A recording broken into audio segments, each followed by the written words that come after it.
आर्य श्रीमती दुलारी Singh college के YouTube channel पर आप सबका स्वागत है। मैं आपको डीएलएड सेकेंड सेमेस्टर में विषय हिंदी पढ़ाऊंगा। पिछले वीडियो में हमने पाठ में लिखित अव्यक्त के विकास में समस्याएं को पढ़ लिया था। आप सभी इस लेक्चर में पढ़ाए गए पाठ का नोट तैयार करना है। चलिए शुरू करते हैं। आज का टॉपिक है लिखित अव्यक्त के विकास में बाधक समस्याओं का निराकरण। लिखित अव्यक्त के विकास में बाधक समस्याओं का निराकरण। लिखित अव्यक्त के विकास में बाधक समस्याओं के निराकरण हेतु अधोलिखित प्रयास किए जाने चाहिए। पहला है आपका, सर्वप्रथम अध्यापक को अपने लेखन में वे सभी गुण विकसित करने चाहिए जिन्हें वह छात्रों के लेखन में विकसित करना चाहता है, क्योंकि स्वभाव से ही अनुकरण प्रिय बालक अध्यापक का अनुकरण करते हैं। क्योंकि बालक जो होता है वह सदैव अनुकरण से ही सीखता है, इसलिए अनुकरण वह अपने से वह जो अध्यापक करता है वह उसी का अनुकरण करता है। दूसरा, जब छात्र सुलेख अथवा प्रतिलिपि का अभ्यास कार्य कर रहे हो तो अध्यापक कक्षा में घूम घूम कर उनकी कापियों पर नजर डाले। तीसरा, अध्यापक को लेखन अभ्यास कराने से पूर्व छात्रों को लिपि, स्वर व मात्रा का सही ज्ञान करा देना चाहिए। लेखन का समय अभ्यास कराने से पूर्व छात्रों को लिपि, स्वर व मात्रा का सही ज्ञान करा देना चाहिए। अत्यधिक साम्य वाले अक्षरों से युक्त शब्दों को छांटकर श्यामपट पर लिख दे और छात्रों को उनकी सही प्रतिलिपि करने का आदेश दे। अंत में उसकी जांच करें।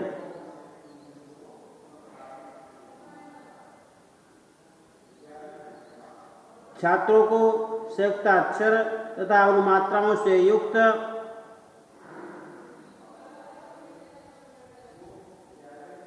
शब्दों का अभ्यास कराएं। छात्रों को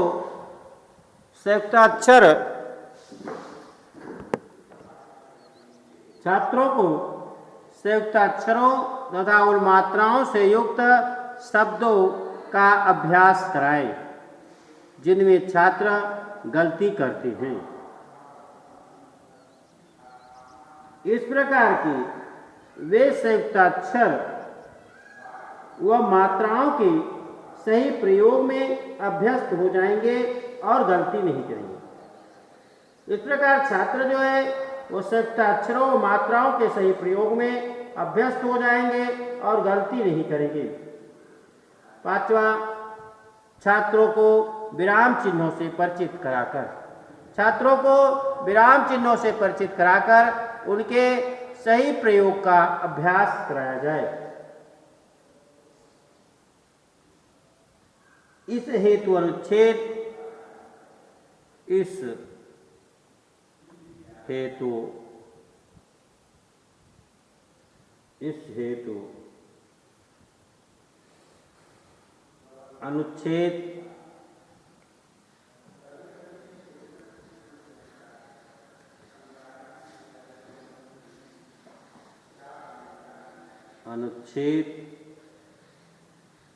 अथवा वाक्यों को देखकर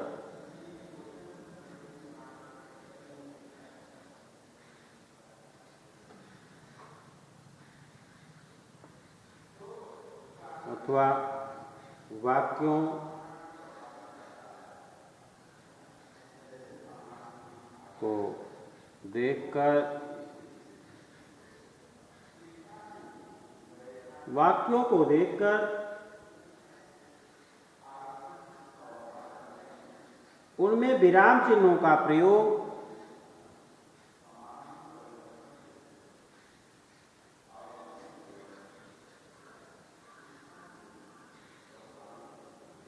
विराम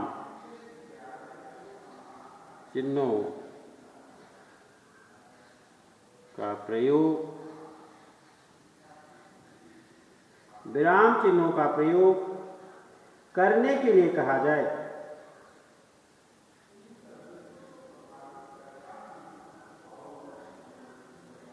करने के लिए कहा जाए।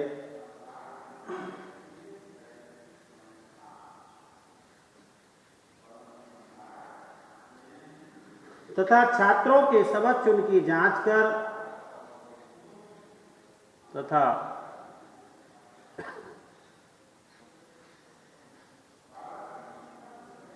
छात्रों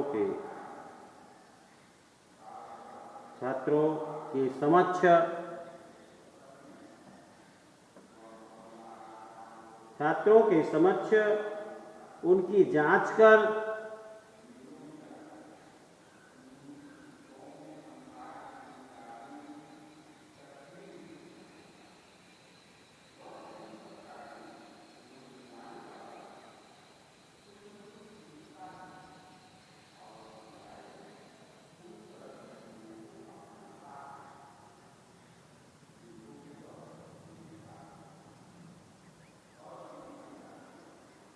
छात्रों के समक्ष उनकी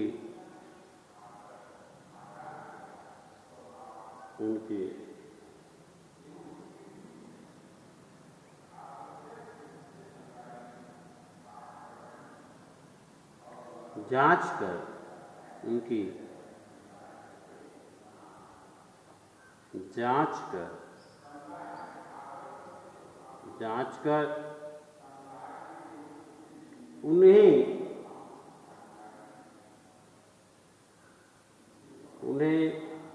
उनकी त्रुटियों से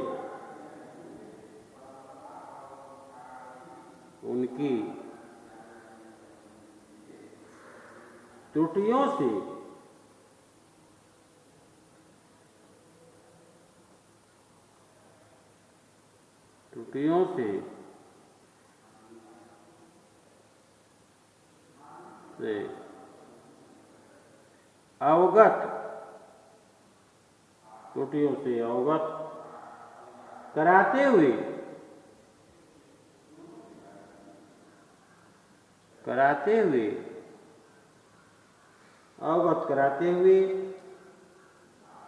सुधार करवाया जाए।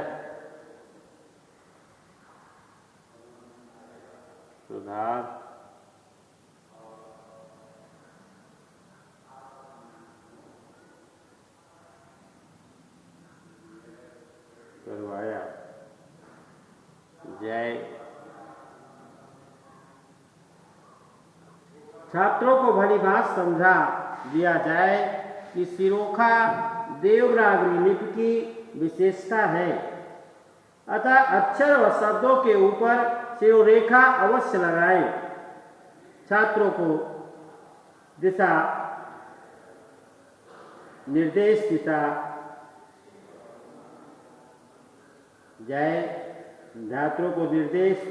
दिया जाए। वे अक्षरों का आकार उचित अनुपात में बनावें। अक्षरों और शब्दों के बीच उचित दूरी छोड़े तथा पंक्तियों के बीच में भी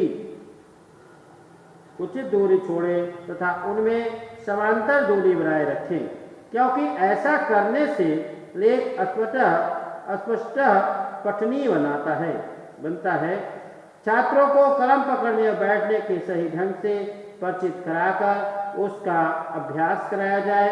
उन्हें कलम पकड़ने और बैठने के गलत ढंग के दुष्प्रभाव को बताया जाए।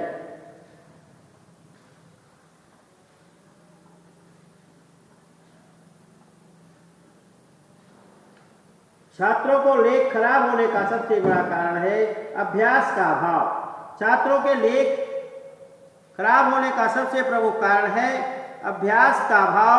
अतः अध्यापक को चाहिए वह छात्रों को सुलेख, प्रतिलिपि तथा स्तुतिलेख के माध्यम से सुंदर लेखन का अधिकाधिक अभ्यास कराएं। द्रुत लेखन कौशल को विकसित करने की दृष्टि से स्तुतिलेख का अभ्यास कराया जाए।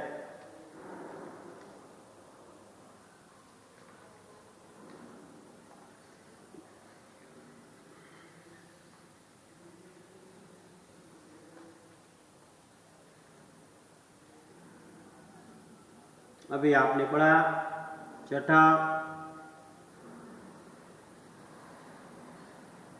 छात्रों को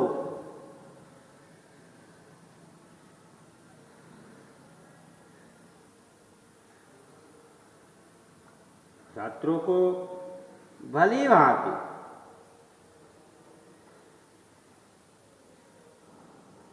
भांति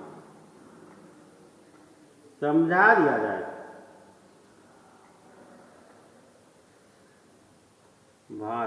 समझा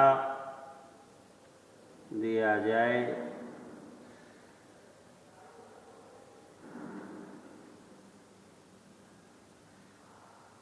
कि शिरोरेखा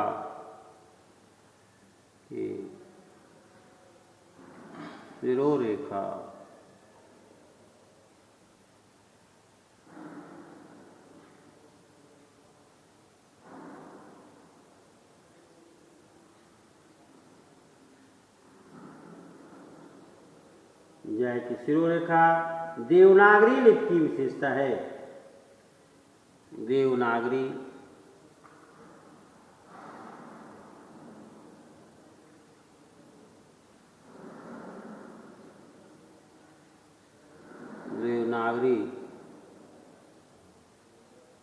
लिपि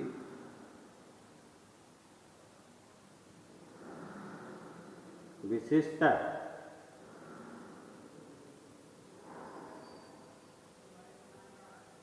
लिपि की विशेषता है।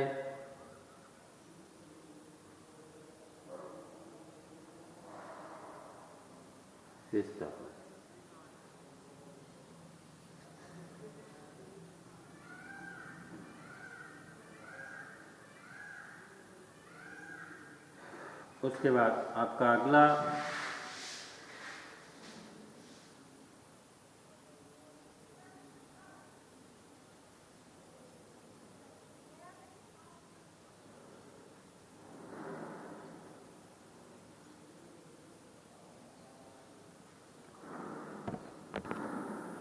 लेखन कौशल विकास की विविध साधन अपनाते समय अध्यापक को अधोलिखित बातों को ध्यान में रखना चाहिए। लेखन की विषय वस्तु छात्रों की अवस्था तथा मानसिक स्तर के अनुरूप होनी चाहिए। लेखन का अभ्यास सप्ताह में कम से कम 2 दिन अवश्य कराना चाहिए। लेखन की सुधारात्मक जांच छात्र की समझ की जाए। विषय सामग्री के रूप में उन वाक्यों या अनुच्छेदों को चुना जाए जिन्हें लिखने में छात्र अधिक त्रुटि कर रहे हैं। विषय सामग्री के रूप में उन वाक्य या अनुच्छेदों को चुना जाए जिन्हें लिखने में छात्र अत्यधिक त्रुटि कर रहे हैं।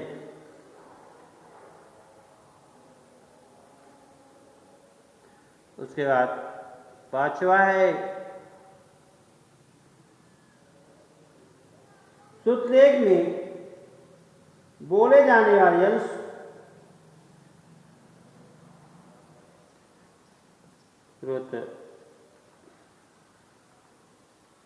लेख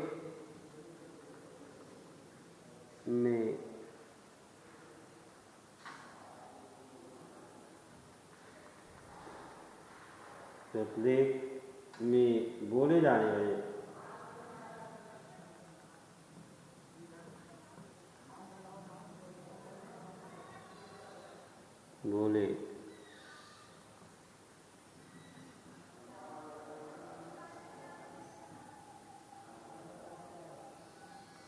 बोले जाने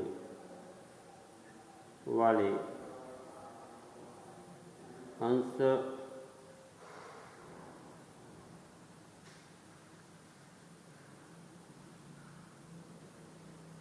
बोले जाने वाले अंश को बोलने से पहले बोले जाने वाले अंश को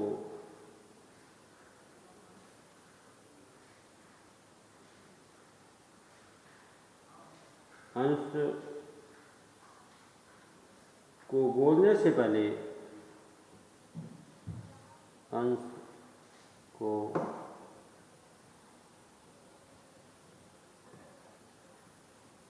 बोलने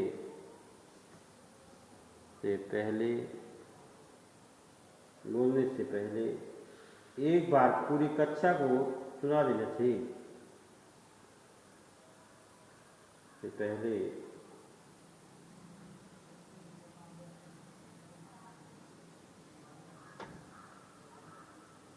पहले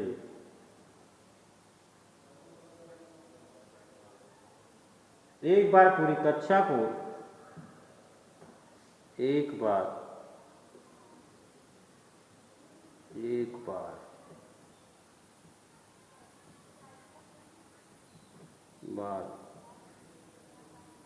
पूरी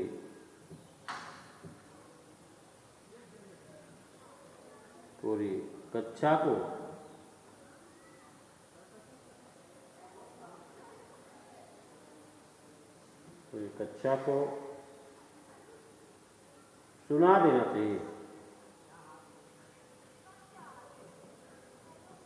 देना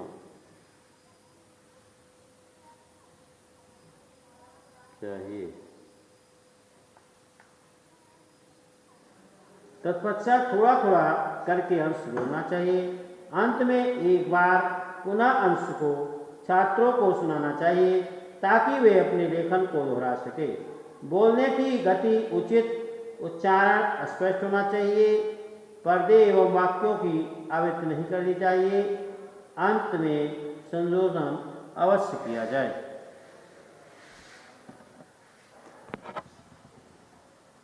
अब आपको इसके बाद 5वां पाठ पढ़ाया जाएगा। स्तरानुसार गद्य पद्य में शब्दों, वाक्यांशों, विराम चिन्हों एवं समान ध्वनि चिन्हों को समझना। धन्यवाद।